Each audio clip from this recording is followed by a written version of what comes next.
Welcome into Locked On Phillies. The Phillies with what may have been their most unlucky loss of the season so far last night in Seattle to the Mariners. I'll break down exactly how the Phillies just couldn't catch a break in this one in today's Locked On Phillies.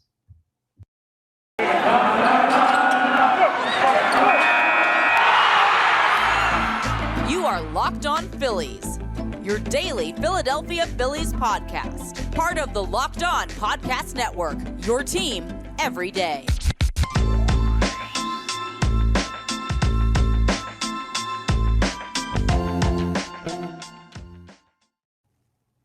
Yes, this is Locked On Phillies. I am your host, Connor Thomas. Been talking Phillies baseball for years over on the radio and on TV, and now happy to be here with you as your host of Locked On Phillies. And I want to thank you for making Locked On Phillies your first listen every day. We're free and available wherever you get your podcasts. Now, the Phillies, they've been bad this year. They've been good this year. They've been this year. I don't know that they've had a game where they've been as unlucky as they were last night in their game with the Seattle Mariners in Game 2 of this series out there in the rainy Pacific Northwest. Now, there are worse losses. We just had one this past Thursday that we're not going to talk anymore about because I'm tired and I'm over it. But that one wasn't unlucky. That was their doing. That was them being bad. This one was just, it felt like the Phillies couldn't get a break from the start in this one. And yeah, it wasn't going to be the easiest game. We talked about it in yesterday's episode. Sure, you have Aaron Nola going, but you have Robbie Ray, who, despite having a slower start to the year, is the best pitcher on the Seattle Mariners staff, the defending AL Cy Young winner. And, well, he looked every bit of that in his game last night against the Phillies on the mound. Now, this is part of the first reason why I say that the Philadelphia Phillies were unlucky. Well, Ray hasn't really been his Cy Young winning self so far this season, but last night he had that dirty slider going. He seemed unhittable through his 5 2/3 innings. He struck out 10 in just 5 2/3, and he only allowed 2 hits. Now, the upside for the Phillies is those 2 hits, well, they resulted in, one was a home run for Nick Castellanos to break up a no-hitter in the 5th inning, and the other one resulted in Gene Segura moving up to second on a flyout, stealing third on a or taking third rather on a pass ball, and then taking home on a pass ball. So they were efficient hits, but just not enough. And Robbie Ray has not looked all that good to this point this year. He's had his moments. He's 3-3, so he's won games already, but he hasn't been like dominant yet. And then, of course, the Phillies run into him on the day that he decides that, oh, yeah, I am the Cy Young. I'm going to be dominant again. So that's unlucky to start. Also unlucky, though, is what happened to Aaron Nola in his start, because Nola looked relatively sharp. He went 5 1/3 innings pitched, but he had 4 earned runs, only 6 Ks for him. 6 Ks not bad, and only 1 walk, which is one less than what Robbie Ray had. But the story of this game is just how Seattle got their runs. Starting early, Seattle ended up with 2 runs in the bottom of the first to really set the tone in this one. But it was on like a broken bat single, scoring a runner, then an infield single to like the left side that was just chopped that no one could get to. There's an infield single to second base in the 2nd inning that resulted in an RBI. The Mariners' first 3 runs came with like 0 exit velocity. They weren't barreling balls up at all. It was just, broken bat to the right side, a little flare left side with a broken bat. Now, something hit through the hole where the Phillies were shifting away from it. It's just unlucky. The defense wasn't great. Aaron Nola had a play where he threw a ball off the line early in this game, but just it didn't seem like the ball was bouncing the Phillies' way. And those types of at-bats that pitchers hate, where you battle well, you saw a guy off inside, and then they end up with a hit anyway because the broken bat swing just happens to bloop in the outfield. Well, it seemed like the Mariners had like 5 or 6 of those early in this one. Not to mention, probably the most unlucky thing of all, one of the worst calls I've seen in a Major League Baseball game by a field umpire in a long time also occurred in this one, as Rhys Hoskins was trying to make a play to help get an out. Ball's thrown a little bit up the line, so he has to kind of stretch to his left to make the catch, and he catches it. He holds the ball for a full second, and then the runner who's trying to veer out of the way touches the bag and then hits his glove and knocks the ball clean out of his glove, probably a full second after he's already collected the ball and made contact with the base, and the runner should have been called out. It's an unreviewable play and led to Joe Girardi being absolutely livid, as well he should be. There's no way that a major league umpire should be able to miss that one, especially at first base, where you're not moving to get down there. There is a first base umpire. He's right on top of the play. It was clear and evident even in full speed, much less in replay. They shouldn't have needed a replay. They should have been able to get together, have a conference, say, yeah, man, like he had that ball for a while before the runner even made contact with his glove. That's an out. They didn't call it. And Joe Girardi got tossed, rightfully so, because of it. It's the most fire. You know, I talked about Joe Girardi's attitude as the Phillies manager and what the attitude of the team is that seems to reflect that. Well, I got to give him props because he did what I was asking him to do in previous episodes of Locked On Phillies, where, well, he took ownership of a bad call and mustering up support from his team by going out there and arguing on their behalf and defending his first baseman in Rhys Hoskins and defending his team's character against a terrible umpiring call. And sometimes you got to go out there and you just got to defend your team's honor. That's what Joe Girardi did. He got tossed early in this one for it. And, you know, I have no issue with that whatsoever because I've been calling for him to do more of that. So that's a silver lining. So, I mean, that's good that he would argue that, but ultimately the play still stood because they couldn't review it. Then the bottom of the sixth with Brad Hamden, the bases loaded. He hits Ty France in the foot with a breaking ball that forces a run in. And then J.P. Crawford, former Phillies prospect, it's a sacrifice fly to center to make it 5-2. The two, of course, we already talked about coming off the Castellanos home run and Gene Segura getting on. And then that was basically all that Seattle would need. In the top of the seventh, Rhys Hoskins did hit a home run to left field. And then Gene Segura in the top of the ninth absolutely smoked one to left center that got out at over 400 feet to bring it to a one-run game. But ultimately, it was too little, too late. The Phillies bats woke up too late. Robbie Ray was too good to start. And even though they came back a little bit off of the Mariners bullpen, just wasn't enough in this one for the Phillies to get the job done. So they dropped to 13-17, and it's what I told you in yesterday's episode. Aaron Nola has notoriously had trouble with series-winning games. Chances to clinch series are not a good spot for Aaron Nola to pitch, and you can't change the rotation around for it. It's just something that he doesn't do well with. Some pitchers aren't good at home.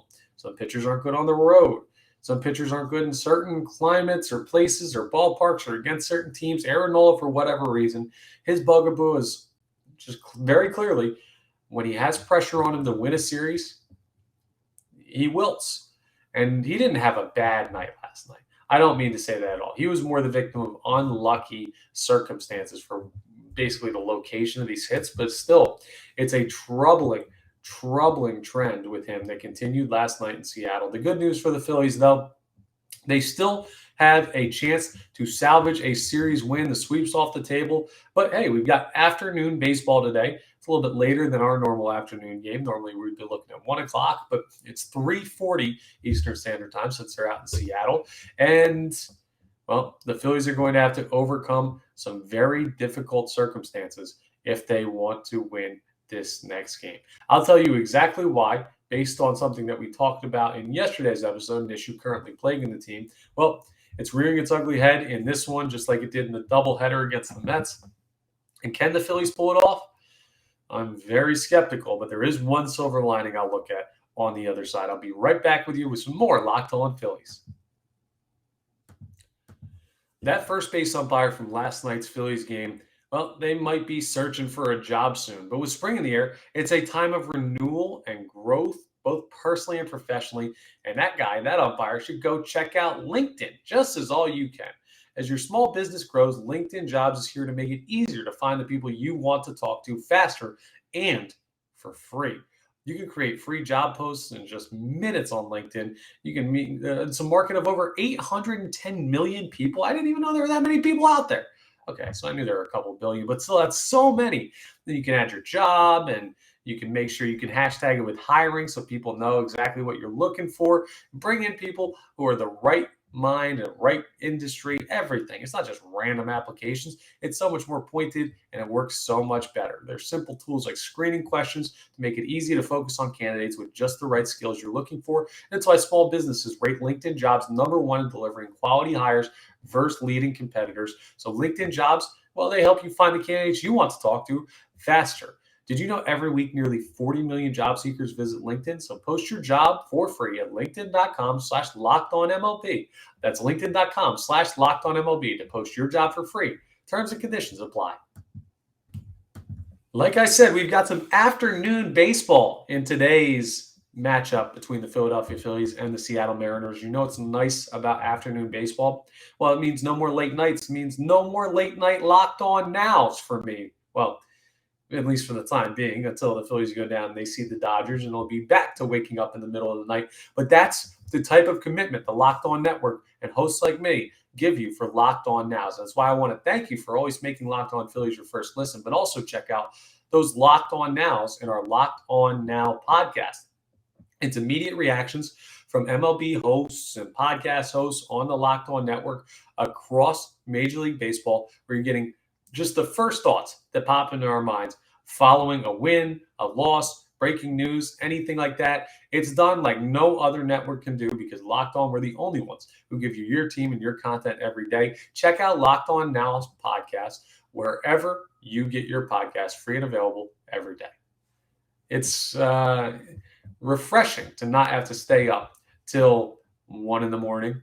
when I have to especially be up at 4 a.m. for the morning show. Yeah, don't ask me how I've been making that work. I haven't been. I'm exhausted right now from that. But I'll get to sleep in a little bit tonight because of, well, the afternoon game between the Phillies and the Mariners. I wish I could sleep easy, but looking at this matchup, well, I'm not going to be able to.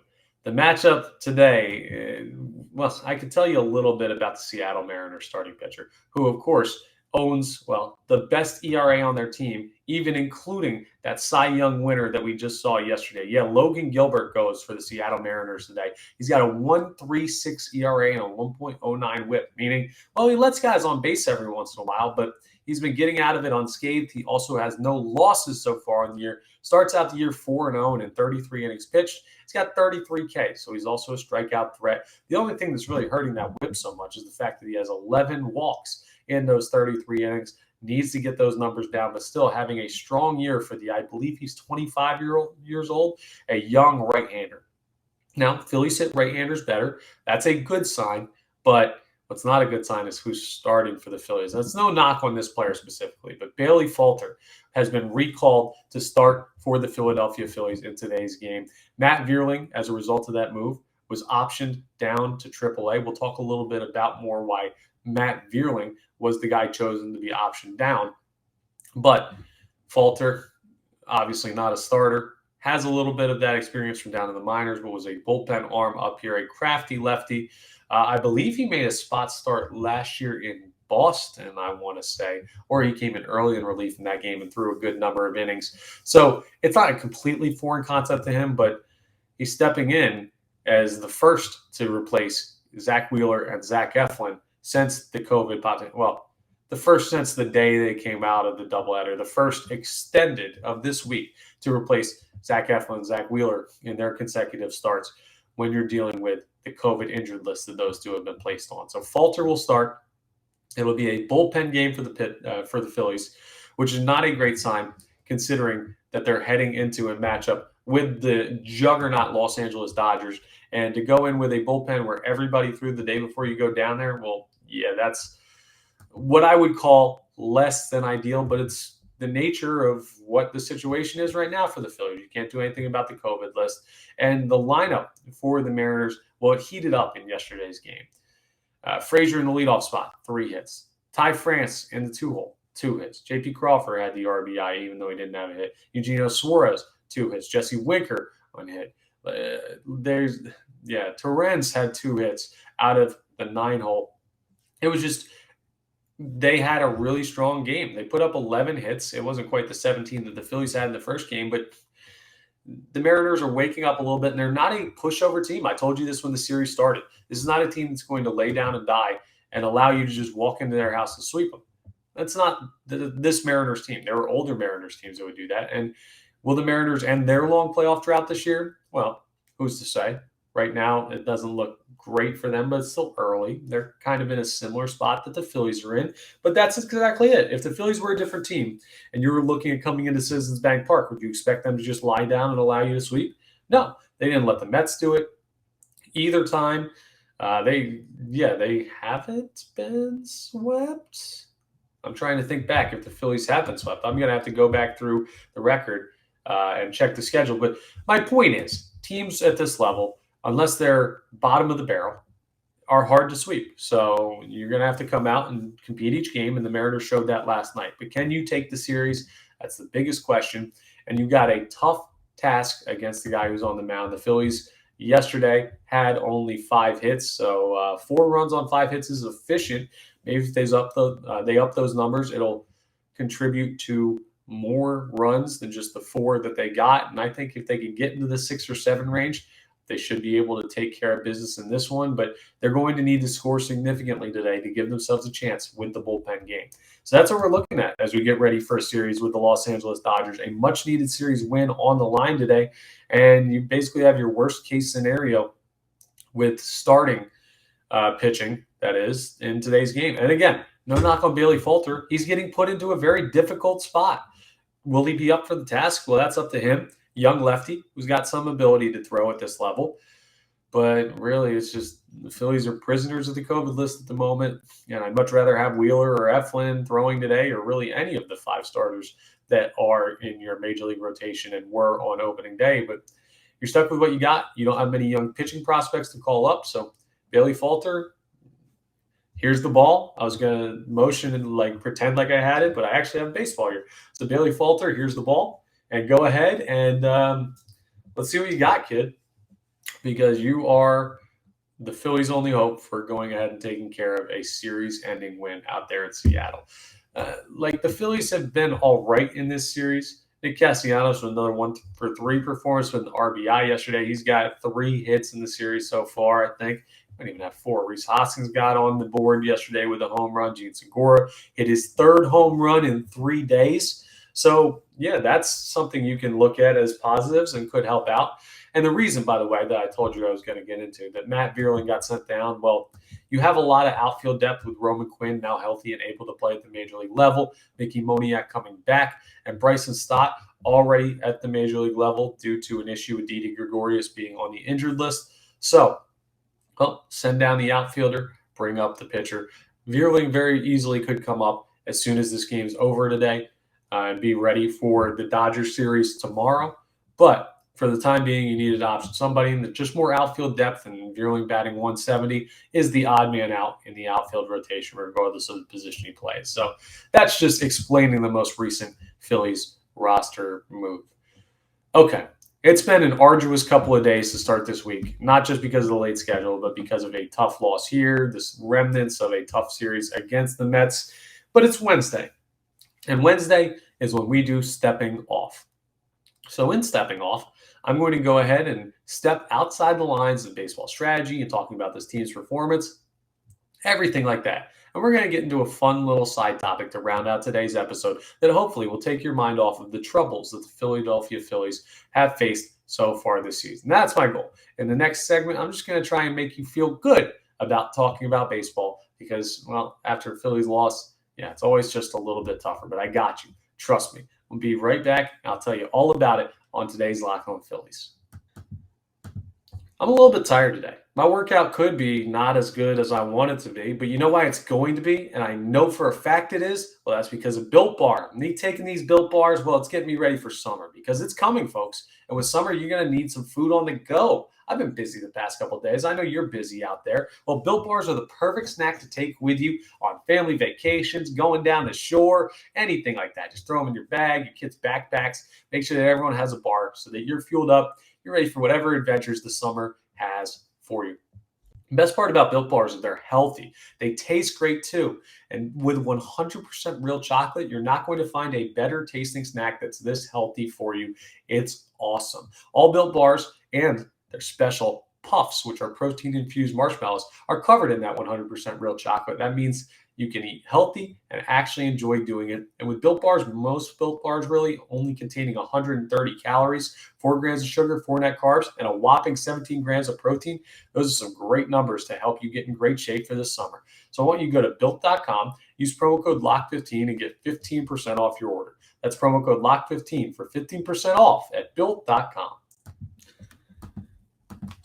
All right, today on Stepping Off, which is where we take a break in the middle of the week, every Wednesday episode. It's like stepping off the mountain. You just have to take a deep breath, collect yourself, not necessarily think about baseball, just and clear your mind and get ready for the next pitch where you step back in. But in stepping off, well, we're going headgear today. Yes, we're talking baseball caps. Shout out to the Springfield Inn down there in Delco, rocking this baseball cap for today. I'm a big hats guy. Of course, everyone who's a baseball fan is a big hat person. And you probably are listening to this right now. So what I want to do is I want to give you my ranking of the top 5 Major League Baseball hats of all time. My favorite 5 that I've ever seen worn at the Major League level. I know there's some great minor league ones. Looking at like the Montgomery Biscuits, a great cap. I love the Lehigh Valley Iron Pigs hat and logo, but no, we're just talking Major League level, not necessarily teams that exist right now, though. So get at me in the comments after you watch this and tell me what your favorite Major League Baseball hat is of all time. This is in no particular order. I'm just giving you my top 5 as they come to me, stream of consciousness, because I don't know. I've got so many favorites. They flip around a lot. The first thing that comes to mind is my main thought when I think throwback hats. It's the Pittsburgh Pirates pillbox hat, the black one with like the yellow stripes, the yellow rings around it. You all know what I'm talking about. Classic old-timey baseball hat. It's more like boxy than it is like tall like this one. I love those hats. They just remind me of like old-timey baseball. And all the other hats feel like they've evolved. That one seems frozen in time. So that's my first pick. My second one, I might as well get it out of the way now. The just original Phillies, Philly red home primary hats. The red with the white script P on it. That's a great hat. It plays everywhere. You'll see people wearing them all over the place that aren't even Phillies fans just because it's a nice red hat. The single initial is good for anyone whose first name starts with a P. Same with that Pirates hat, by the way. But that's just a classic baseball hat that plays everywhere. It's like a good four-seam fastball. It's not the flashiest, but you can't go wrong as long as you just locate it. It's a great hat, and I'm a little bit partial to it, but that's a good one. My next one. The primary Montreal Expos hat. You know, white in the front, blue with the white, red, and blue script M on it. Man, that's a throwback from my childhood. I can remember, I think Vlad Guerrero used to wear that up there during his time. It may have predated him a little bit with the Expos, but I love that hat. It's such a cool color scheme. That's definitely in my top 5. The next one, don't get mad at me. This is an iconic type of hat pick. This is just one that you can't have a baseball hat list without the classic navy blue Yankees hat.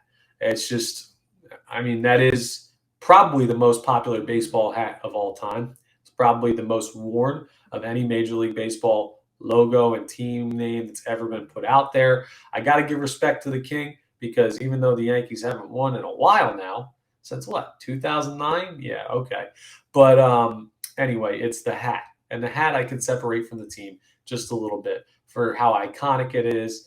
Jay-Z, Spike Lee, everything like that up there in New York. It's just like it goes with the city. Got to give respect to that. And then my final one, this one's an interesting one. I just always thought it was a funny hat. It's the Baltimore Orioles, not the throwback one with the full bird, but the one with the cartoon bird on it that they're rocking now. I just think it's so cool, and the orange color scheme is really underrated. Sorry to folks out there in Houston. I like it better on the Orioles than I do on the Astros.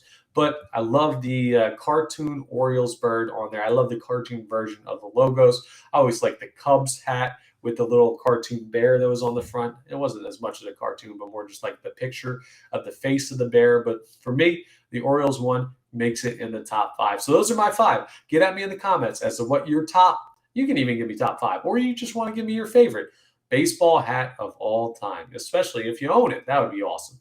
But let me know what I'm thinking. I'll tweet this out as well so I can get some responses for a fun episode of Stepping Off the Step outside of the Phillies' struggles recently and issues on the field. Nice, relaxing segment. That's all the time I have for you on Locked On Phillies today. I want to thank you for making Locked On Phillies your first listen every day. Now make your second listen Locked On MLB. Talking about great hats, Paul Francis Sullivan, your host of Locked On MLB, call him Sully. He probably has a great list of favorite hats that he's seen or collected over the years, or just ones he likes that teams have worn in the past. He knows baseball inside and out. He's been talking MLB for years, probably longer than I've been alive, but don't tell him I said that. He knows everything inside and out, from the past and stories about the game's history to modern day and what's going on around the league. So check out Locked On MLB. Thank you for checking out Locked On Phillies today. We'll be back with you tomorrow with the conclusion of the Seattle Mariners series and a preview of the Los Angeles Dodgers matchup with the Philadelphia Phillies. An interesting episode tomorrow and what will be a tough series for the Phillies again. I feel like I'm saying that all the time when I look forward at the schedule because they're in a really rough stretch right now. But we'll break all of that down. Thank you as always for liking, rating, reviewing, subscribing on YouTube, following on Twitter at ConnorThomas975 and at LO_Phillies. Thank you for everything you do to support Locked On Phillies, and please continue to do so. Continue to help me grow this fan base, and it'll help us put together an even better show for you on Locked On Phillies. But again, that's all the time I've got for you today. I will speak to you all tomorrow.